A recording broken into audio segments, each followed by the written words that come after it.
இது ஜனங்க வந்து இவங்களை ஏற்றுக்கிற மாதிரியே இல்லை. அதை கண்டிக்கிற மாதிரி தான் விஜயுடைய இந்த அறிக்கை இருக்குது. ரொம்ப அருமையான அறிக்கை. இன்னைக்கு கேட்குறாங்க காந்தி கிட்ட பதில் சொல்லு. அதை விட்டுட்டு நடிகர், அவர் சிறந்த நடிகர் எல்லாம் தெரியும், ஆனால் சினிமா வேறு, அரசியல் வேறு. அரசியல் தானே வேற சொல்லு. அவர் அரசியல் கேள்வி தானே கேட்டிருக்காரு. அதுதான் சொல்கிறேன்.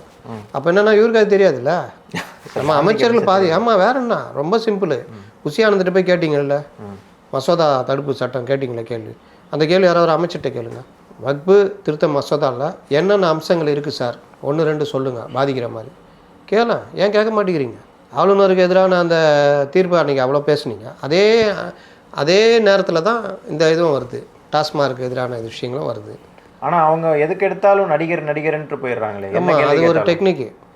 என்ன டெக்னிக்? நடிகரை வச்சு திட்ட வைக்கிறாங்க, டிஃபேம் பண்ணுறது. போஸ் வெங்கட் மாதிரி ஆளுங்களை வச்சு திட்ட டிஃபேம் பண்ணுறது.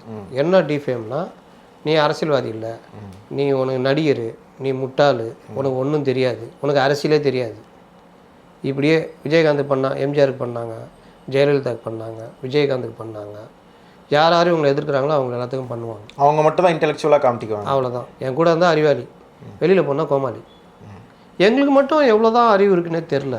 வைகோ வெளியே இருந்து கத்துனா கோமாளி, கோமாளி கூட வந்தால் போராளி, போர் வால்.